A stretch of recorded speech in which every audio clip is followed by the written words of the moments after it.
करेंगे अलवर की अरावली पर अवैध खनन पर प्रशासन का सख्त रवैया देखने को मिल रहा है। अवैध खनन को रोकने के लिए अरावली की पहाड़ियों में अवैध खनन की सूचना पर पुलिस तुरंत मौके पर पहुंचती है। पुलिस ने हालात को देखते हुए जेसीबी मशीन को बुलाकर अवैध खनन के रास्तों पर खाई खुदवाई और रास्तों को बंद करवाया। ऐसे में पुलिस अब खनन को लेकर सतर्क नजर आ रही है। कैसे ये पूरा अभियान चलाया जा रहा है, कार्रवाई हो रही है, इस पर एक रिपोर्ट है।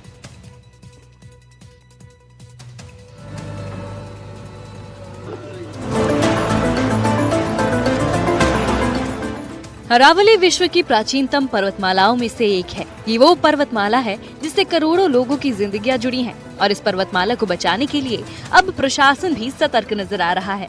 अलवर में अरावली पर अवैध खनन पर बड़ा असर देखने को मिल रहा है। अवैध खनन को रोकने के लिए पुलिस और संबंधित विभाग लगातार कार्रवाई कर रहे हैं।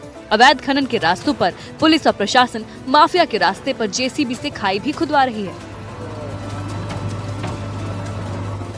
अलवर शहर के नजदीक बगड़ तिराया थाना एरिया के साडोली अरावली की पहाड़ियों में अवैध खनन की सूचना पर पुलिस मौके पर पहुंची।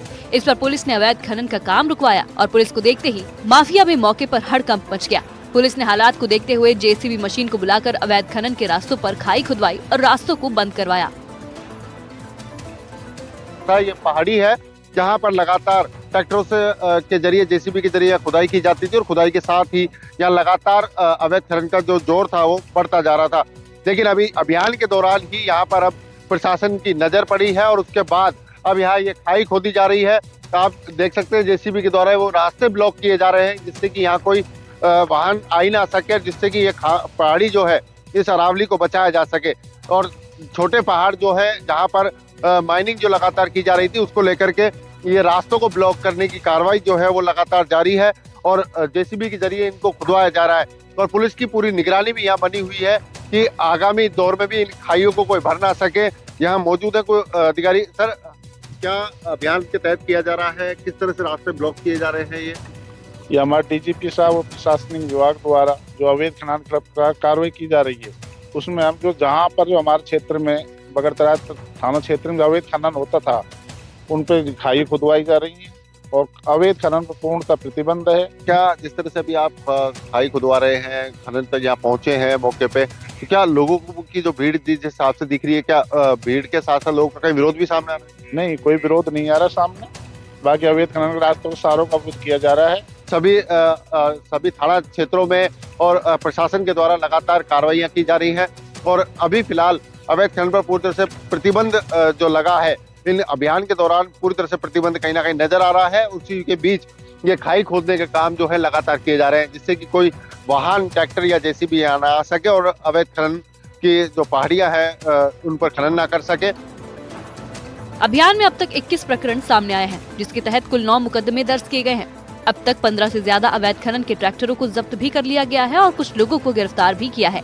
आपको बता दें कि जिले में अरावली में सबसे ज्यादा अवैध खनन होता है। किसी तरह से अवैध खनन माफिया अरावली में अंधेरा होते ही अवैध खनन करते हैं और रात के अंधेरे में ट्रैक्टर डंपरों की मदद से अवैध खनन का पत्थर बाहर ले जाकर बेच रहे हैं।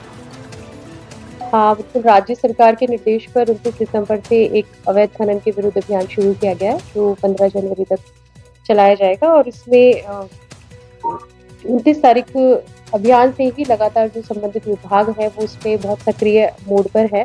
अब तक 21 जो है अवैध खनिज से संबंधित प्रकरण दर्ज किए जा चुके हैं। 9 एफआईआर अब तक रजिस्टर्ड हुई हैं और 15 से ज्यादा जो है ट्रैक्टर इसके अंदर जब्त किए गए हैं। इसके अतिरिक्त पुलिस माइनिंग विभाग के द्वारा जॉइंटली जो ऐसे खनन संवेदनशील क्षेत्र हैं वहाँ पे ट्रेंच खुदवा करके रास्ता रोकने की कार्रवाई भी विभागों के द्वारा की जा रही है और 15 तारीख तक सक्रिय रूप से ये जो अभियान है वो राज्य सरकार की मंशा के अनुरूप चलाया जाए। इन रास्तों के माध्यम से अवैध खनन माफिया अरावली से खनन का पत्थर निकालकर बेचते हैं और अवैध खनन करके अरावली को छलनी करते हैं। लेकिन जब प्रशासन की सख्ती हो रही है तो क्या अरावली के सीने को छलनी होने से बचाया जा सकेगा? ये तो वक्त ही बताएगा। एनडीटीवी के लिए अलवर से मुदित गौड़ की खास रिपोर्ट।